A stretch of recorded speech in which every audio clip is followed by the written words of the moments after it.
throughout most of our recent history. People saw inequality the same way they saw storms uncomfortable, sometimes harmful, but basically just part of nature. Everyone believed the free market would eventually balance things out on its own. Economic growth would solve it. There was no reason to worry too much about it as long as the economy kept getting bigger. But then, one economist did something surprisingly straightforward. He quit examining just a few decades and began studying entire centuries. Welcome to a place where wealth, influence, and the past intersect, and things are never as straightforward as they appear. Today we're diving into the story of Thomas Piketty and how his research quietly tore down one of the most reassuring beliefs in modern economics, that free market capitalism automatically shares wealth more equally as time passes. This isn't about political ideology. This isn't about conservatives versus progressives. This is about what unfolds when you track the numbers for so long that all the convenient explanations fall apart. Throughout most of the 1900s, traditional economics zeroed in on growth, how much we produce, economic output, and doing things efficiently. The basic idea was simple: if the whole pie grows, everybody eventually gets a bigger piece. When inequality showed up at all, people described it as something passing, just a stage countries go through while developing, a temporary downside of moving forward, or simply a measurement error that would fix itself naturally. And for a period of time, what actually happened seemed to support this view. Following the Second World War, inequality dropped dramatically throughout Europe and America. People earned more money. The middle class grew larger. More families bought homes. Fewer people controlled most of the wealth. Economists observed this time period and quietly convinced themselves this was how things normally worked, the expected result when advanced capitalism functions properly. But this belief depended on remembering only recent history. What Piketty discovered wasn't based on philosophy or theory. It came from digging through old records. Rather than beginning with economic theories, he began with actual documentation, tax records from government archives, earnings data, income reports, national financial accounts, not from just one nation, and not from just one time period, but from many countries stretching back hundreds of years. And when he connected all this information together, a completely different reality appeared. The decades after World War II weren't typical, they were actually unusual. Throughout most of modern times, wealth has been far more heavily concentrated than economists wanted to acknowledge. The 1800s, the period of Jane Austen's novels and factories spreading everywhere, was actually a time of expanding opportunities for regular people. It was a society ruled by money passed down through families, where owning assets mattered way more than actually working. The dramatic decrease in inequality starting in 1914 didn't occur because markets suddenly started playing fair. It occurred because wealth itself got destroyed. Wars eliminated fortunes. Rising prices wiped out debts. Governments raised taxes massively. Political leaders stepped in on a huge scale. Equality didn't show up gradually and peacefully. It showed up through violence and chaos. And as soon as those disruptive forces faded away, inequality started doing what it had always done throughout history. It began climbing upward again. This is the point where Piketty asked his main question, the one that made people squirm. Why does wealth naturally gather in fewer and fewer hands over time, even in democratic societies with open markets? Not as a question about right and wrong, as a question about how the machinery actually works. To figure this out, Piketty made an important separation, one that sounds really obvious once you hear it, but completely transforms your understanding when you really think about what it means. He split apart work income from investment income. Work income is what you get paid for working. Your paycheck, your salary, money directly connected to your effort and hours. Investment income comes from what you already possess. Assets that create money just by sitting there. Real estate, houses, stocks, companies, bonds. And here's the quiet imbalance sitting at the center of our economic system. Work income has natural boundaries. There are only so many hours you can work. You can only become so much more productive so quickly. Your earnings increase slowly. That is, if they increase at all. Investment income doesn't face these same limits. Investment income multiplies itself. It doesn't need to try harder next year. It doesn't need to ask for raises, learn new skills, or clock in every morning. It simply needs to keep existing. This is where Thomas Piketty presented the concept that would become permanently attached to his name, often simplified into a catchy phrase and frequently misinterpreted. When the typical profit from investments consistently beats the overall economy's growth rate, money accumulated in previous generations grows faster than money people are currently earning through their jobs. That statement sounds complicated and technical, but what it means in real life is straightforward. If you already possess valuable assets, your total wealth tends to increase faster than the entire economy grows. If you don't own assets, you're basically trying to chase something that's speeding up and getting further away from you. This isn't some secret conspiracy, it's just basic math.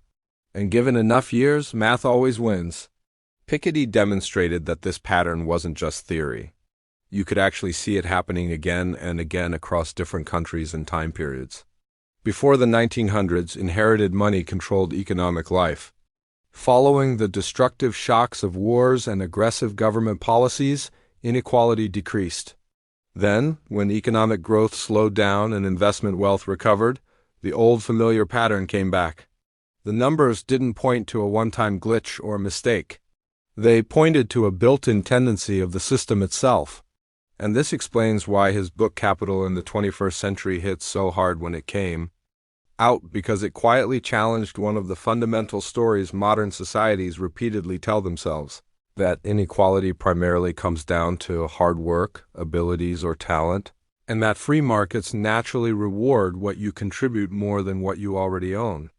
Piketty wasn't claiming that markets don't generate wealth.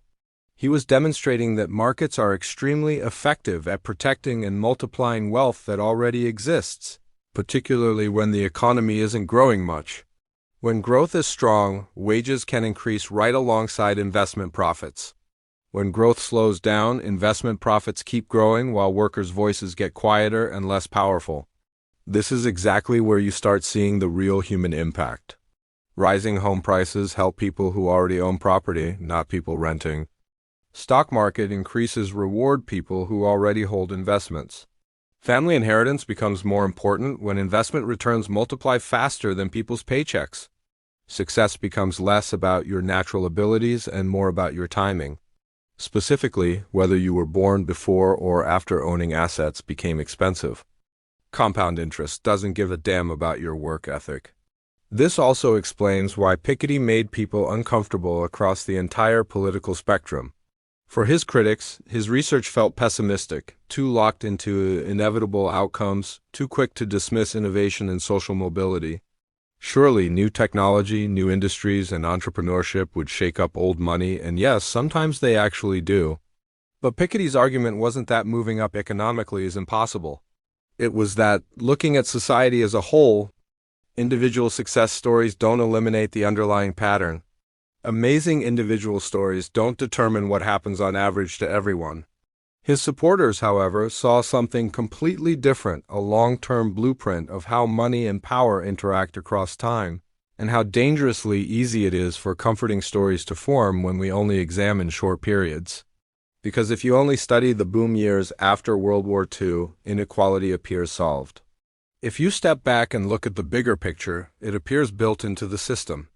And this is where Piketty's research becomes genuinely valuable, not in the specific policies people debate, but in the perspective it forces you to adopt.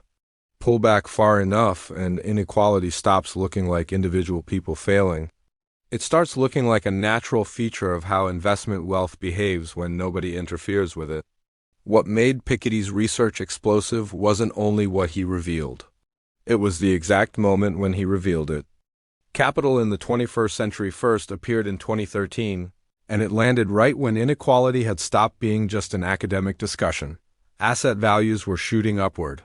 Regular wages were stuck in place. Central banks had pumped massive amounts of money into financial markets, and yet the dominant narrative still insisted the system worked fairly, that opportunity still existed for everyone, that hard work would pay off, that what people were experiencing was just temporary. Piketty didn't directly attack that comfortable story. He didn't have to, he simply stretched the timeline backward. And that's exactly where things got deeply uncomfortable. Because when you zoom out, you begin seeing patterns that short-term stories conveniently sweep under the rug. You see that long stretches of economic equality are actually rare. You see that wealth concentration isn't some mistake or accident, but a result that keeps repeating. And you see that the forces that have actually reduced inequality throughout history aren't soft market corrections. They're massive disruptions. Wars, inflation, taxation on an enormous scale, political upheaval. Put differently, inequality didn't decrease in the mid-1900s because capitalism naturally matured and improved. It decreased because wealth itself took a massive beating. This new way of understanding things directly contradicted how modern societies prefer to think about themselves. If inequality is actually built into the structure, then it's not simply about corrupt individuals or people making bad decisions. It's about how the financial system distributes profits over long periods. And that brings up questions most people would prefer to avoid. Who wins when asset prices climb faster than paychecks? Who profits when economic growth slows down but investment returns stay high? Who gets protected and who gets hurt when the system keeps multiplying wealth? Piketty never pretended to have easy solutions. What he provided instead was a diagnosis, a long-term examination of how money behaves as it piles up. That's exactly why the pushback came so quickly. Critics claimed he underestimated innovation, that breakthrough technologies would disrupt old wealth, completely reset everything, and open up fresh opportunities. Others argued that social mobility mattered more than concentration at the top, that even if wealth pooled with the rich, regular individuals could still climb upward.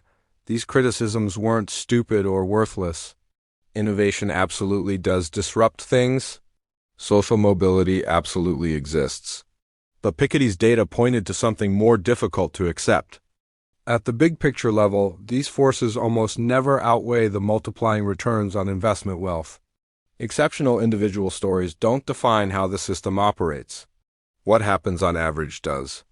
And the averages revealed that when returns on assets stay high while overall growth slows down, a pattern you see constantly in developed economies, wealth quietly separates itself from actual work. Over years and decades, owning assets matters more than contributing effort. When you started matters more than how hard you try. This is the moment where Piketty's research stops being something only academics care about and becomes practically useful. Because once you grasp this pattern, a ton of modern situations suddenly make sense. Why housing feels impossible to afford even when the economy supposedly grows. Why stock markets boom while regular salaries stay flat. Why what your family leaves you is becoming more decisive than what you earn yourself.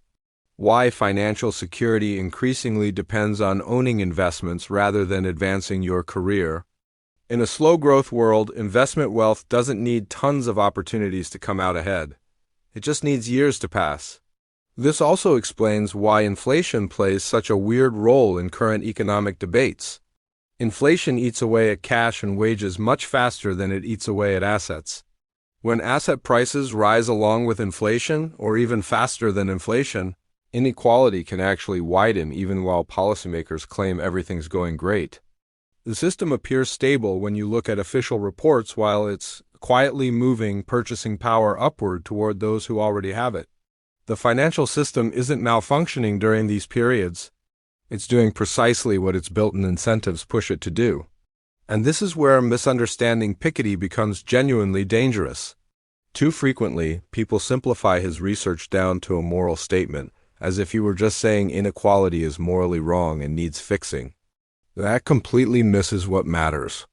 His actual contribution was proving that inequality continues and intensifies unless something actively pushes against it. Markets don't automatically spread outcomes evenly as time passes. They direct returns toward ownership. Grasping this reality doesn't force you to pick a political side. But it absolutely changes how you think about risk, opportunity, and financial security. Because if wealth naturally concentrates, then financial literacy can't just be about creating budgets or having discipline. It has to include understanding how assets actually behave, how multiplication works over time, and how long-term trends overpower short-term individual effort. This is the quiet reason Piketty actually matters. He changed the discussion from why inequality exists to how inequality keeps reproducing itself generation after generation. And once you see that machinery in action, you start asking fundamentally different questions. Not, how much harder should I work? But what assets do I actually own? Not, is the economy expanding? But who's capturing that expansion? Not, does the system treat people fairly? But what does the system naturally tend to do when left alone? History doesn't literally repeat itself, but wealth has patterns and behaviors. And one of its most powerful behaviors is gathering together. When left alone without interruption, wealth tends to flow toward where it already sits. Piketty didn't claim this result was morally inevitable or that it had to happen. He demonstrated that it was mechanically likely based on how the system works. Interruptions absolutely can happen. Government policies can shift. Major shocks can completely reshape how wealth gets distributed, but none of that occurs by random chance. And none of it happens simply because markets suddenly feel generous. That's the fundamental insight this episode wants you to take away. Understanding inequality isn't about bitterness or political ideology. It's about seeing reality clearly. It's about understanding the financial system accurately enough to move through it without fooling yourself. Because if you mistake a structural built-in tendency for a temporary phase that'll pass, you don't just misunderstand history, you misunderstand the actual risk you're facing. If this shifted how you see things, hit that subscribe button. History holds the answers, and I'll keep showing you exactly where to find them.